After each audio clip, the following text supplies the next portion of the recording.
We're ready. We're prepared. Do not give in to fear. We are fearless. This is not the time to be afraid. This is a time to stand up and fight back and to resist any temptation for them to divide us. We're in this together. The rule of law is on our side. We will not give in, not give up. We will not capitulate. We will not bow. We will not bend. We will survive.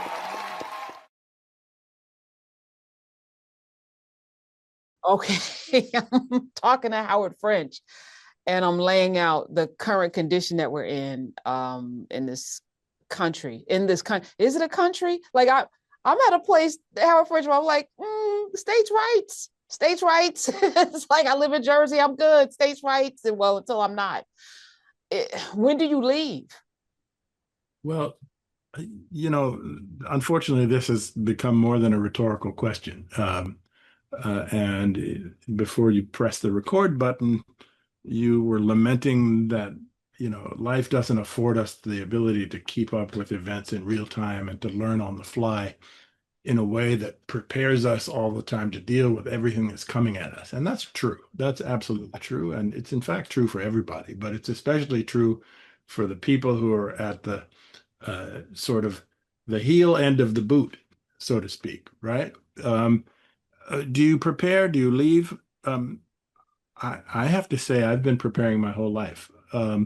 My connection to Africa for 40 years has been about preparing. And I don't say this with any sense of self-satisfaction, but I've built a home in Africa.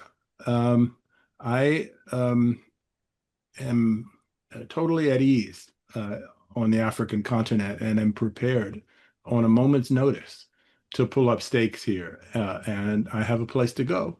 And again, this isn't self-congratulation.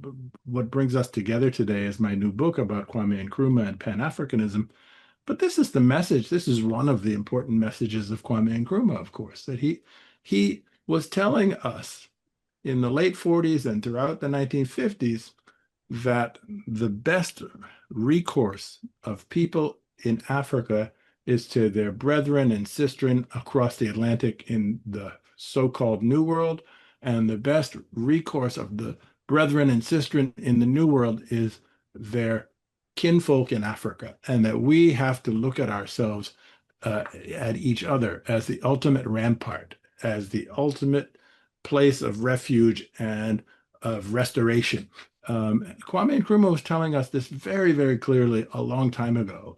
And for a whole variety of complex reasons, that message, after a very strong start in the United States in the 50s, was received extremely well in a forgotten period of the 1950s. That's kind of lost a little bit of its resonance. I think partly, as again, complicated reasons, partly because of the Vietnam War and a whole bunch of other things that happened in the United States. But this is a moment in Africa where this idea is coming to life bit by bit, or being revived bit by bit itself, with progressive leaders in various countries, and kind of remembrance of Nkrumah himself gaining traction in lots of different places, and the actions of our government, meaning the government of this, what you said, is it or not a country, vis-a-vis Black people and vis-a-vis Africa in specific. This started in the first term calling Africa a collection of shithole countries, and it has accelerated with a bunch of offensive actions aimed specifically at the African continent.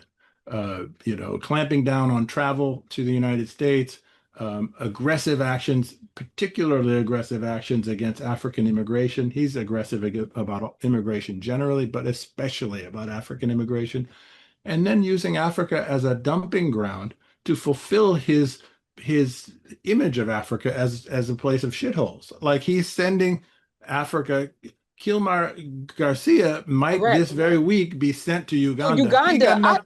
He got nothing to do with Uganda. I said, what is happening? So let's, before we get deep into the second emancipation, because I brought you here to have this conversation. At the same time, I'm thinking, I mentioned Gaddafi, Muammar Gaddafi, who Mhm. had a vision of Africa as one nation under Allah, indivisible, with liberty and justice for all. He had a vision of a currency because he said we have the oil.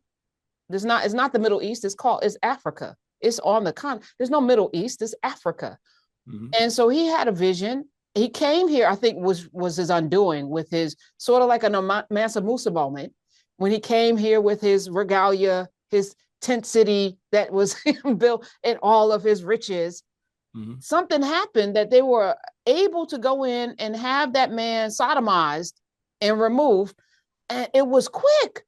So I say to you, Howard French, even building for the last 40 years a place to go, I'm even thinking, is there a place we can go where they can't come and disrupt the way, they did in the Congo under King Leopold, or the way they did, in Namibia, which is called something else. Like I think about the Portuguese coming into Africa to begin with and starting this thing. If you guys read Born in Blackness, it will infuriate you to a level for me that made me think, like, what lengths will these people not go to have ultimate power? And we're at their mercy because we're not wired that way. Sure. I just want to be left alone. Like, give me peace. Sure. Well, we can't cede to defeatism, right? It is true that the Europeans, and by extension, the Americans, have had a global reach for a very long time that has worked to the disadvantage of Black people. That is irrefutable. But that doesn't mean, and I don't think you were suggesting this, that we should just lay down and accept Oh, that. absolutely not. So no, no, I, no. I So know, I know you're not suggesting that. no, So no, I'm no, coming I'm to the not. answer. So the answer is about, preparing something else and seeing Africa as part of, as our advantage and part of our solution, is about being resourceful and about preparing ourselves in the best possible way with the realistic means at our disposal in the world as it is to respond healthily and with resilience, right? It doesn't mean they won't try to screw with us. It doesn't mean that they won't try to play havoc and to defeat people whose agendas don't coincide exactly with theirs.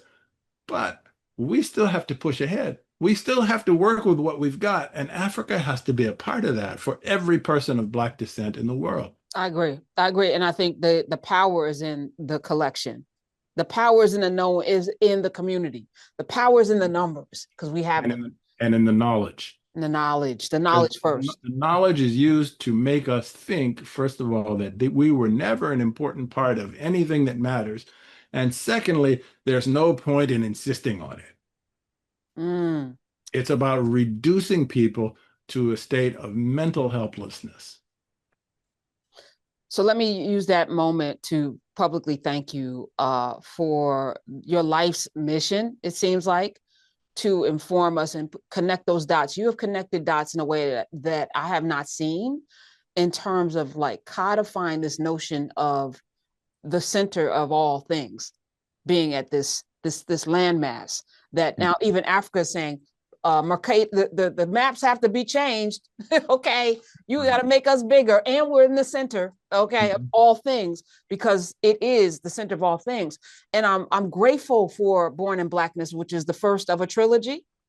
It's the first, because it lays the foundation for everything that must come. If you don't read another book listening to me, Born in Blackness, go get that right now. You can get it on audio. For those of you who struggle with words on a page, get the audio. The audio's decent as well. It's not as good as the reading it, because there's maps and there's all kind. But you've done this again. So connect the dots. So let me welcome the great Howard French into this space. I'm so grateful that I get to reach out to you. Very few people are like, I got a question. You could just reach out to the author, but he is here to have a conversation. But more importantly, you put words, lots of words on a page to tell this story.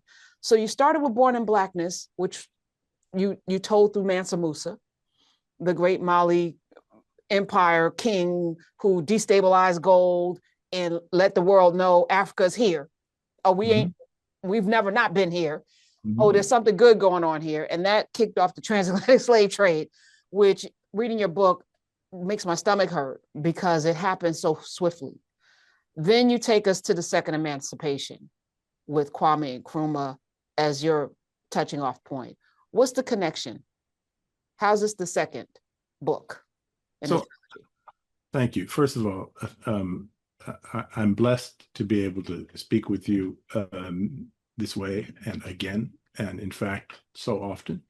I was in Kansas City last week and at the public library there with a very full audience, and one person after another approached me and said, "I'm a Nubian." And it didn't take me a second to know what that meant. I knew what that meant, right? So greetings, Nubians. It's wonderful to be with you. We have an amazing convener. Let me try to explain the book's title in a way that will resound for people who are watching and listening. The second emancipation, there's two key phrases in the title of my book. Let me just state the title and then break it down for you. The full title is The Second Emancipation, Nkrumah, Pan-Africanism, and Global Blackness at High Tide. Okay, that's a lot already, right? So I'm going to break it into two parts. The second emancipation. Why the second emancipation? So Born in Blackness, the first of the books of mine that you've been speaking about, is about the last 500 years of history, roughly, right? And it comes to an end, that book does, in the immediate post-Second World War era, right? So that's covering a lot. This book is more focused in a much more compressed way on a much briefer slice of history, but a slice of history in which tremendously important things are happening, right? So in World War II, African Americans and Africans are sent off to fight in the wars of Europeans and of global whiteness, generally speaking, right? And on both sides of the Atlantic, through somewhat different but related processes, these Black veterans return to their places of origin with the belief that having saved the bacon of so-called Western civilization, they will then have earned a position to benefit from the fruits of full citizenship, of full humanity within the political and economic sphere of this Western civilization. And of course, in both cases, whether it is in the United States or where Jim Crow is still in effect, or whether it is in Africa, where the entire continent, with a couple of minor exceptions, is under continued colonial exploitation, they are disappointed. In both cases, Black people remain disenfranchised. And so the second emancipation of the book's title is about the battle to further enfranchise Black people around the Atlantic basin, in the entire Atlantic world, meaning Africa in the east and North America. And in fact, I don't talk a lot about South America in the west, but the entire Western Hemisphere, okay? Emancipation. Why emancipation?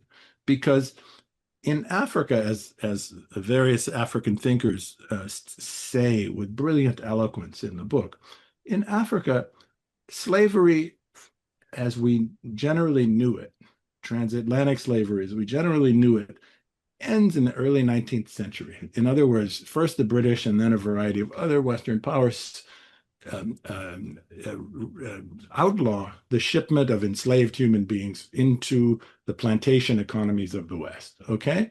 And so that's the end of the slave trade, but the end of enslavement does not come then. Enslavement continues, as we know, in the United States, formal enslavement through the Civil War.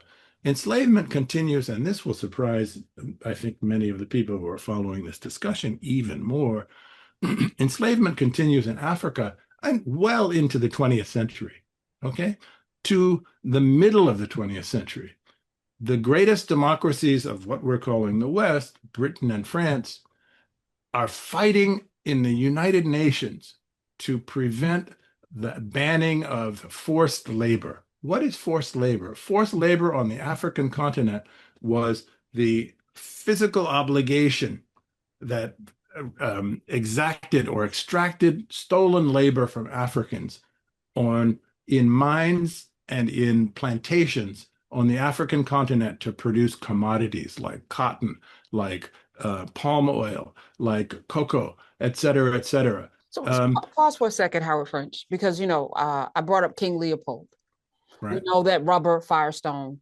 We know that was a forced labor situation Absolutely. to So I extract. should have mentioned rubber, yes. Right. So, but no, but I'm like, for us, people listening, most of the people listening, as a Black American, when I think slavery, there's tobacco, there's cane, there's cotton.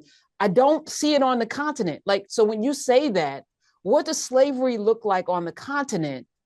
Does it look like South Carolina? Does it look like a South Carolina cotton plantation? Does it look like a Virginia tobacco plant? What does it look like? So American cotton, produced largely in the Mississippi River Valley, was the motor of the Industrial Revolution in Britain. Okay, we usually, when we hear about in school or wherever the Industrial Revolution, it's depicted as some kind of realization or result of British ingenuity. Like they figured this stuff out. It's a bunch of looms, and some incredible capitalist understood how to best organize labor, et cetera, et cetera. Look, you can take that part of the story however you like to, but it leaves out the fact that none of that would have happened were it not for the the the rank exploitation of people from Africa, of African descent in the Mississippi River Valley, whose production of cotton increased by several orders of magnitude from the late 1700s all the way through the Civil War in the United States. And so the Civil War comes. Slavery ends formally in the United States, and this sends Britain looking around the world, casting about for substitute sources for the commodities that it had gotten out of slave labor in the United States. And the biggest single piece of its answer was in Africa. And so the British did not institute chattel slavery in Africa like the United States had. It instituted, and the French did this, and the Portuguese did this, and the Belgians with rubber did this. They instituted forced labor. And so I don't want to lose the title here. The Second Emancipation is about, in part, the struggle in Africa to end forced labor. Like you called us being freed from slavery, which lasts almost half a millennium, and then you imposed on us forced labor. And in Belgium, where the rubber was produced, to answer your question, American plantations, Caribbean plantations, were places that were tightly policed. They were actually prison labor camps, as I call them in Born in Blackness. In Africa, it's harder to do that, right? Africans can melt into the landscape much more easily. It's harder to find them, to identify them, to punish them. And so the Portuguese instituted for rubber production. Rubber was a key industrial good in the early 20th century as automobiles became commonplace, right? You can't have a car without tires, right? The Portuguese simply instituted production quotas for Africans in the Congo and said, you have to produce so many bushels, tap so many trees of rubber per day to produce so many bushels. If not, we're going to give you corporal punishment. This starts with whipping you, and it proceeds with taking, if it's a man, taking your wife and putting her in a corral. In other words, separating husband from wife and essentially jailing the wife in a corral. And if you still don't produce enough rubber, cutting off a hand. And in some cases, the final stage of this punishment for failure to meet quotas was execution. So this is how, it's not, plantations in the New World didn't operate in the exact same way, but you can see that this is equally horrible, equally horrific, I should say, as slavery as we knew it. We're ready. We're prepared. Do not give in to fear. We are fearless. This is not the time to be afraid. This is a time to stand up and fight back and to resist any temptation for them to divide us. We're in this together. The rule of law is on our side. We will not give in, not give up. We will not capitulate. We will not bow. We will not bend. We will